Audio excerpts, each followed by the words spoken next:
What's up, guys? Today we're going to be talking about Cha-ching! The Shadow Games by Glen Cook. So for those that don't know, this is the first book in the Books of the South. Technically, it's book number 4 in the series. And yes, there will be spoilers for the previous books for those watching right now. We've been doing a read-along on the Discord. I'll also leave a link in the description for those that want to join up.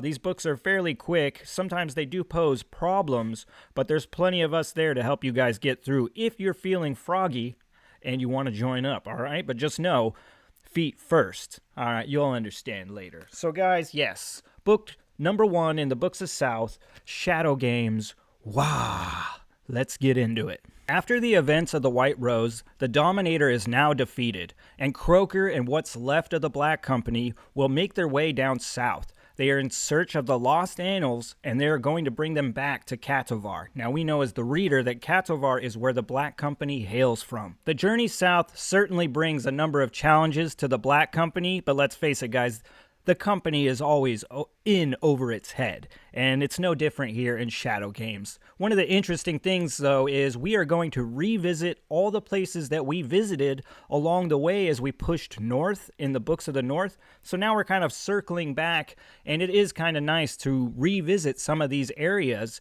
but we will also get to enter new domains. You know, we get to see new treacherous dark waters, meet more fucking characters with more crazy names, as well as I think that this was a genius move for Cook as we are reintroduced to characters that bring a lot of fashion and flair and just good old times to this series. The first thing I really want to get into is going to be the pacing, because this is what has me kind of at odds with myself as a reviewer, specifically as someone who's reviewing this series of books by Glen Cook, because I have criticized his pacing in the past with his books, because he does this thing where he just does like these violent jumps, which become jarring at times. It's like this neck break speed of things, and it's just too damn fast sometimes. But here, I definitely feel like he's pumped the brakes, slowed things down, and delivered it in a much more like kind of normal sense and style. But I kind of got bored. So I'm like, I kind of feel bad for Glen Cook, because I'm sitting here going like, nope, not that way. Nope, not that way. Like, ugh. But it must, you know, and I don't know if other people are going to have this same problem as I did, because this book starts out with a bang and it ends with a bang too. This probably has one of the strongest starts and ends of a Black Company book.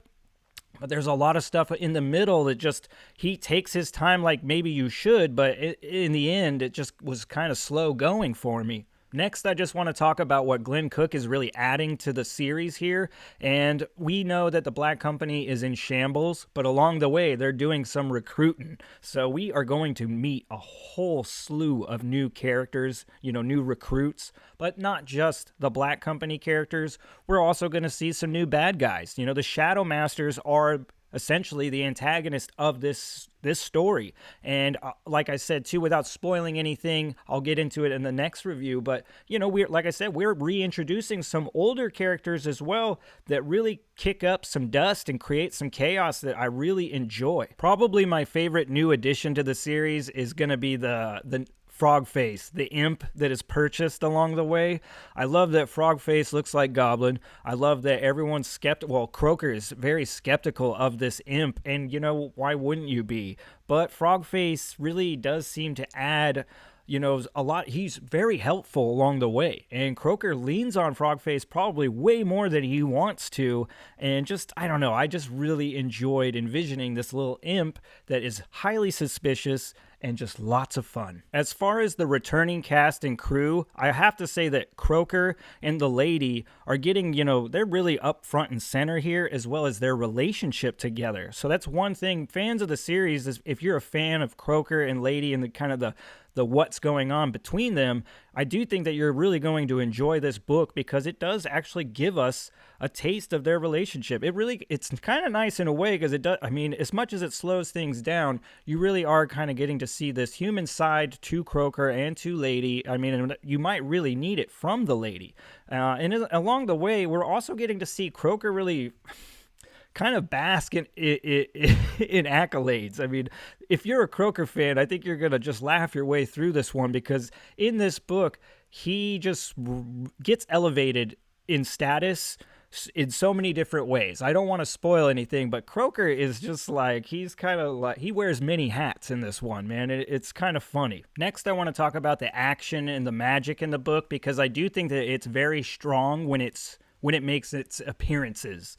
I do think that it just needed to be there a little bit more. I think there needed to be a little bit more action. I think there needed to be more magic. I mean, this is a Black Company book, and we are getting hit with all kinds of imaginative shit, guys. I just, for whatever reason, wanted a little more, because like I said, this thing starts and ends really well, especially in the ending. Like the stuff we're getting in the end, I'm like, fuck, I wanted that a little more spread out throughout this whole thing. Maybe that would have livened it up. Not to say that there isn't shit happening, guys. I mean, there's the events with pirates. There is plenty of action, I guess, in between, but a lot of focus is so much on Croker and the lady.